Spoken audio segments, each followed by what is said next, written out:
आजकल की शादियों में 4 चीज़ें इंतहाई ज़रूरी हैं: मेहंदी, बारात, वलीमा और नाराज़ रिश्तेदार। जिनको शादी पर ना बुलाया जाए वह दूर खड़े होकर कहते हैं, लड़का मुझे तो सही लगता है। जब भी रिश्तेदार को कोई खुशखबरी सुनाने लगें तो उन्हें 2 गोली हाजमूला भी दे दें ताकि वो आपकी खुशियों को आसानी से हजम कर सकें। मुशाहिदे में आया है कि मोबाइल की चार्जिंग और औरतों की शॉपिंग कभी पूरी नहीं होती। एक उस्ताद अपने शागिर्द से कहता, तुम्हारी उम्र में कायद-ए-आज़म ने मैट्रिक पास कर लिया था।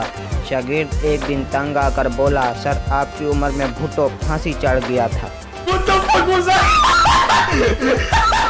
कौन कहता है कि मर्द बदल जाते हैं? उन्हें शादी से पहले भी शादी का शौक होता है और शादी के बाद भी।